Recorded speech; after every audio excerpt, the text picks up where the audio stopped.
Assalamualaikum warahmatullahi wabarakatuh. Di sini, kami akan menjelaskan satu materi yaitu faktor yang mempengaruhi bentuk hierarki dalam desain organisasi. Sebelumnya, perkenalkan kelompok kami yang berisikan Faski Nanda Fahira, Iwayan Sandi Saputra, M. Anton Ferdiansyah, dan juga Joswanda. Diferensiasi horizontal adalah pemisahan tugas-tugas horizontal, merupakan pemisahan tugas-tugas dalam struktur organisasi antar unit-unit organisasi berdasarkan perbedaan orientasi unit organisasi, tugas, fungsi, pendidikan, serta keahlian, dan sebagainya. Tingkat pemisahan horizontal di antara unit-unit berdasarkan orientasi para anggotanya, sifat dari tugas yang mereka laksanakan, tingkat pendidikan serta pelatihannya. Organisasi yang menekankan pada diferensiasi horizontal adalah spesialisasi dan departementalisasi. Semakin banyak jenis pekerjaan yang ada dalam organisasi yang membutuhkan pengetahuan dan keterampilan yang istimewa, semakin kompleks pula organisasi tersebut. Karena orientasi yang berbeda-beda akan lebih menyulitkan para anggota organisasi untuk berkomunikasi serta lebih sukar bagi manajemen untuk mengkoordinasi kegiatan mereka.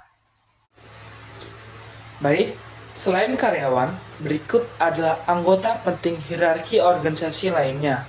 Yang pertama, ada Chief Executive Officer, adalah eksekutif puncak dalam suatu organisasi yang membimbing dan mengarahkan organisasi untuk memastikan pertumbuhan dan profitabilitas dan perkembangan.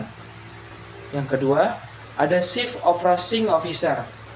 Biasanya merupakan eksekutif tertinggi kedua yang mengkoordinasikan aktivitas dan memastikan organisasi beroperasi secara efektif dan tetap produktif. Yang ketiga, ada Chief Financial Officer, mengorganisasikan semua aktivitas keuangan dalam suatu organisasi dan dapat merekomendasikan peluang keuangan seperti investasi. Selanjutnya, ada direktur, mengawasi departemen dan memastikan manajer departemen seperti manajer keuangan, penjualan, dan pemasaran menerapkan kebijakan terbaik untuk memastikan produktivitas. Yang selanjutnya, ada manajer departemen. Tugasnya adalah mengawasi aktivitas sehari-hari suatu organisasi dan melatih karyawan yang bekerja di departemen tersebut. Selanjutnya dan terakhir, ada pengawas departemen, membantu manajer departemen dalam mengorganisasikan aktivitas sehari-hari dengan mengawasi sekelompok karyawan dalam departemen. Berikut manfaat hierarki organisasi bagi pemimpin dan anggota organisasi. Yang pertama, ada menetapkan struktur kepemimpinan untuk pertumbuhan dan keberhasilan proyek. Hierarki memberikan kepemimpinan di setiap tingkat pekerjaan bagi pemimpin organisasi, fokus pada tujuan dan misi organisasi, dan membantu. Demikian pula, hal ini memastikan akuntabilitas proyek di antara anggota organisasi. Misalnya saja, Anda bekerja di perusahaan telekomunikasi. Memiliki hierarki akan membantu para pemimpin perusahaan memperluas operasi mereka, sementara manajer atau penyelia menangani operasi sehari-hari. Dengan cara ini, para pemimpin perusahaan dapat menentukan siapa yang bertanggung jawab atas keberhasilan atau perubahan proyek. Selanjutnya akan dilanjutkan oleh rekan saya. Terima kasih. Baik, saya akan melanjutkannya. Nomor 2, menyediakan jalur karir bagi anggota organisasi. Hierarki juga dapat menguraikan jalur karir yang harus diikuti dalam suatu organisasi.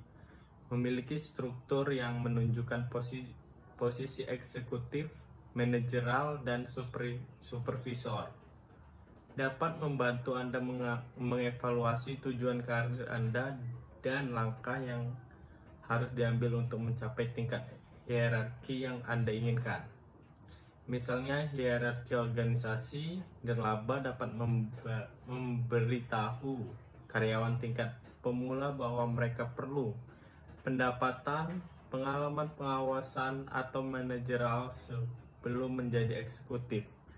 Para eksekutif dan manajer juga menggunakan untuk memotivasi karyawan yang menunjukkan potensi manajerial atau pengawasan untuk bekerja pada tim produktivitas yang lebih tinggi. Dan yang ketiga ada membantu komunikasi. Hierarki membantu membangun komunikasi yang efisien dalam perusahaan, terutama seiring dengan bertambahnya ukuran organisasi. Misalnya memiliki hierarki dapat membantu menyebarkan informasi dari eksekutif hingga karyawan tingkat pemula. Dan yang keempat ada membantu karyawan memahami struktur organisasi.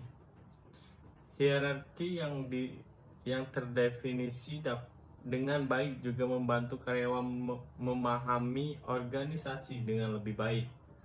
Misalnya, mengetahui hierarki dapat membantu mereka mengidentifikasi siapa yang harus dihubungi untuk menjadwalkan pertemuan, menyelesaikan konflik, mengetahui lebih lanjut tentang promosi, atau mendiskusikan ide-ide bisnis.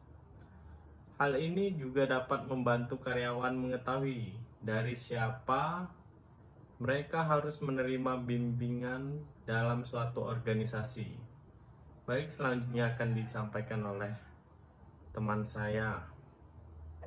Faktor yang mempengaruhi hierarki ada diferensiasi horizontal, sentralisasi, standarisasi, dan organisasi informal.